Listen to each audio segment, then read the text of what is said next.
If you've spent any time watching old Grand Prix motorcycle races from, say, the 80s or the 90s, or maybe you watched them live when they were actually happening, and then you go and tune in for a current MotoGP race, you might fall asleep. Various changes over the past 10 years or so, well, probably longer than that even, changes in pursuit of really faster lap times, and also more safety, have made MotoGP kind of boring at this point. There's so little passing. The motorcycles themselves are electronically managed to such an incredible extent, and at this point, the last vestige of exciting racing is, in my opinion, Moto3. You watch a Moto3 race, and it feels like a different era. There's many reasons why this is the case, and I would love to make an entire video on this topic, but for now, it's fun to look back at the good old days. There are lots of reasons people refer to the two-stroke Grand Prix motorcycle racing era as the Wild Wild West. Of course, in part, it's getting at just the brutal nature of riding these crazy machines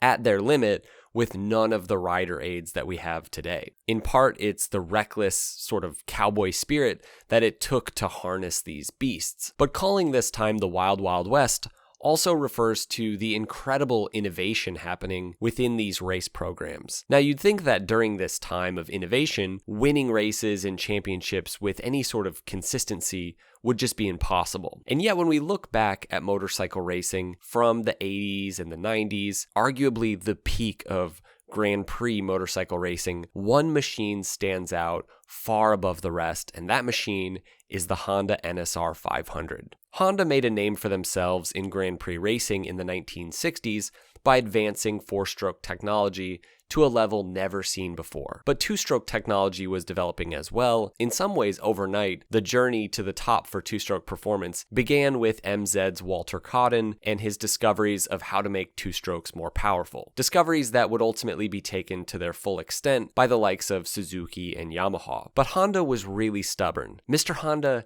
hated two-strokes, and the company's overall stubbornness would lead to some of the most ridiculous high-revving Grand Prix race bikes of all time, from a 6-cylinder 250cc capable of 20,000 RPM, and my personal favorite, a 50cc 4-stroke twin revving to 22,000 RPM. Now, this program of high-revving 4-strokes really came to a head in 1967. Despite winning the 250 and 350 and almost 500cc class, Honda decided to leave Grand Prix racing altogether to focus on their production vehicles. Ultimately, this would be a fantastic decision. During this period, Honda would really change the landscape both for production cars and motorcycles, and this is really the groundwork for Honda becoming Honda. But as the 70s carried on, the company realized that their motorcycle technology was moving forward relatively unchanged. And this would culminate somewhat visually in 1978 with the introduction of the ridiculous, massive, hulking Honda CBX, making 100 horsepower. This was a 6-cylinder, 4-stroke, a somewhat impressive feat looking back, but on many levels, it was really just a continuation of that same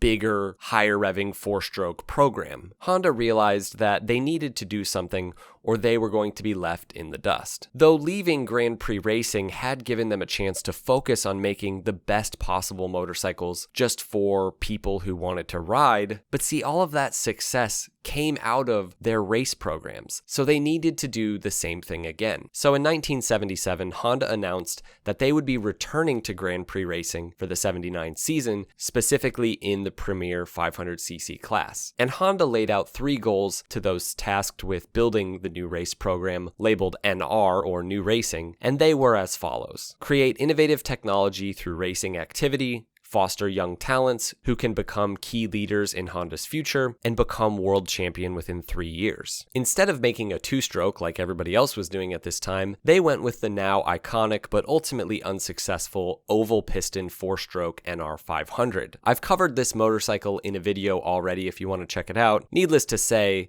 though interesting in concept, and certainly helpful for their bikes moving forward, this motorcycle really just didn't work. Again, that doesn't mean it wasn't important, as we'll see. So in the middle of the 1981 season, Honda relented. They had to make a two-stroke if they were going to be competitive in Grand Prix racing again, as they had with off-road racing in the 70s. They started with the NS500. Those in charge recognized that at this time, the 350cc class wasn't really that much slower than the 500s. So they set out to make a multi-cylinder two-stroke platform, and taking what they'd learned in making the NR500 very small and lightweight, they set out to make this new two-stroke both powerful, but also have the size and weight closer to that of a 350. They decided to utilize a radical V3 layout to achieve these goals, and though the NS500 wouldn't take the title these early years, it would lay the foundation for the bike to come. In 1981, Yoichi Oguma took over as the first head of Honda's new racing program, HRC. And during the 82 season, he began taking a different overall approach to building a competitive machine than what Honda had done previously. Instead of just focusing on the machine itself, things like its weight, the power, the aerodynamics, Oguma started to study the entire competitive Grand Prix scene as a whole. So in 1982, he spent over 200 days overseas just studying everything. The tracks, the tires, how their bike performed at specific tracks, how other bikes performed, where other motorcycles struggled or excelled. He even looked at how races were won. Essentially, he was taking in all the data and analyzing it to optimize what their next machine would be. And this is a huge reason why Honda was able to take the 1983 title. But in 84, it was time to make a new motorcycle for the Premier class based on everything that Oguma had learned. Coupled with the incredible talent in Freddie Spencer, Honda knew that they could move towards complete dominance in Grand Prix racing once again,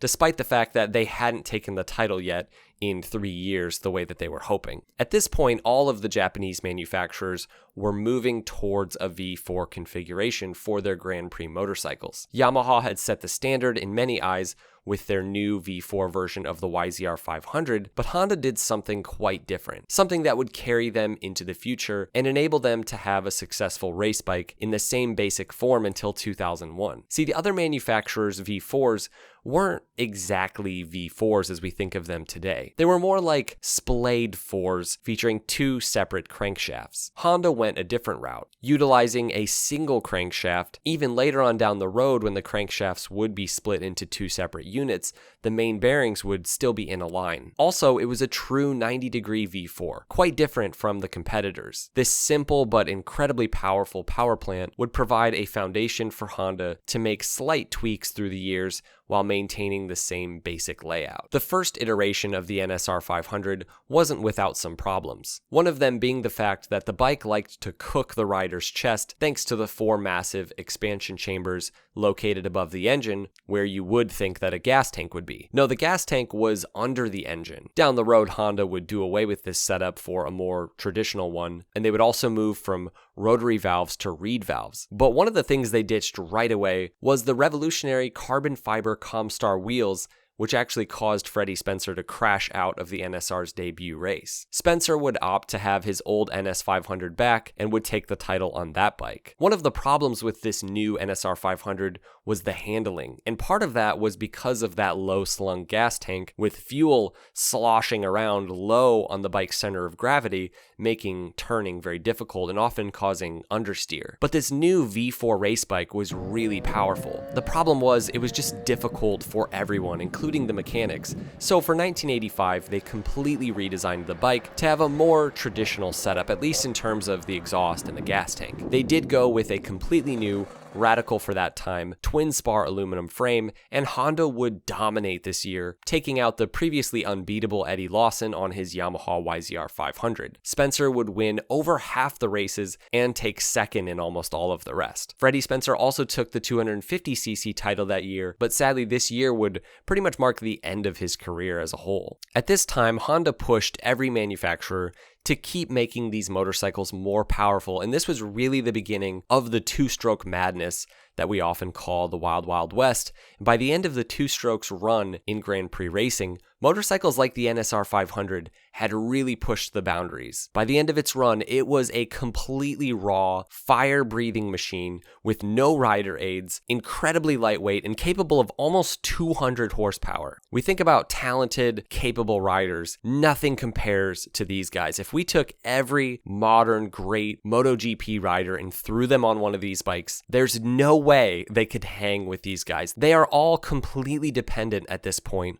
on all of the electronics. Not to say that they wouldn't be fast, but they would either crash or they would feel like they're riding in the rain. Because these bikes made so much power, it was literally like harnessing a bucking bronco. Now, it's not as though Honda never changed the engine on the NSR. In 1987, the 90-degree V4 did become a 112-degree V4, but perhaps the most important and influential change came to the NSR in 1992 when Honda decided to experiment with the timing of the V4's firing order to create what we call a Big Bang engine. Basically, all four cylinders were firing at almost the same time, giving the bike incredible acceleration, and this would bring about a complete kind of meta change for Grand Prix motorcycle racing, where top speed wasn't really the primary thing, but rather just having incredible power and acceleration on tap. That would really be the name of the game, and that's true even today. Mike Doohan would win 5 of the first 7 races that season on the Honda NSR, but he would break his leg badly, ultimately taking him out of contention for the title. But starting in 94, he would then go on an absolute tear, utterly dominating the Premier class, winning the title 5 consecutive years. For many, the NSR500 is the quintessential race bike from this era of two-stroke racing. Fans of the sport through the 80s and 90s will have this motorcycle kind of etched in their minds, kind of like the Harley XR750 for all 12 flat track fans. 2001 would mark the end of not only the NSR 500, but 500cc two-stroke race bikes as a whole, thanks to changes in regulations for the Premier class. That year, Valentino Rossi would take the title by almost 100 points, and this was the 10th world title for the NSR 500, and the bike took a total of 131 Grand Prix wins. And what stands out is how essentially the same this final version of the bike was to the original. Sure, it had evolved and was updated and obviously made lots more power, but when you look at sort of the Mount Rushmore of great Grand Prix motorcycles, few stand up even close to the NSR's incredible record over its 18-year run. The amazing Norton Manx single enjoyed a successful long life, at least as far as Grand Prix bikes go, but still nothing even close to the NSR. Through the 50s and 60s, MV Agusta's 4-cylinder 4-strokes dominated under the control of riders like Mike Halewood and Giacomo Agostini, but that motorcycle went through quite a few changes, especially compared to the NSR. In his detailed book on the NSR 500, a book that I've linked below, Alan Cathcart points out that through their dominant run, the MV Agusta race machines took some 79 Grand Prix race wins from their 20-year plus run, but that was with, 3 and 4-cylinder machines, and even the 4-cylinder machines changed quite a bit. Whereas the NSR 500 stayed virtually the same through its 18-year run, and it won almost twice as many races as the MV Agustas did during their heyday. Now, one can't help but feel that Honda is in quite a similar place to that of the 1970s today. Sure, they haven't left racing altogether, and they're still the world leader in terms of overall motorcycle sales, but they are absolutely no longer the leader in terms of advanced development for production motorcycles or for race bikes. Now, see, we all know where all that development is coming from,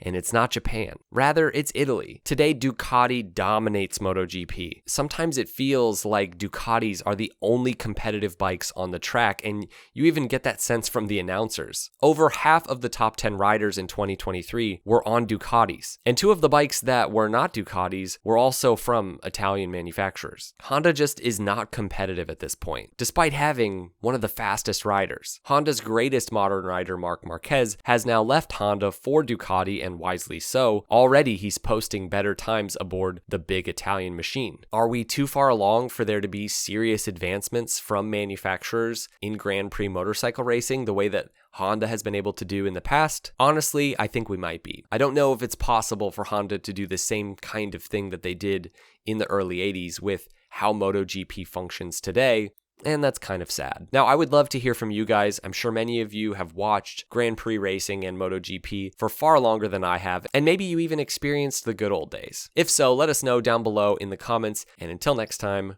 ride safe.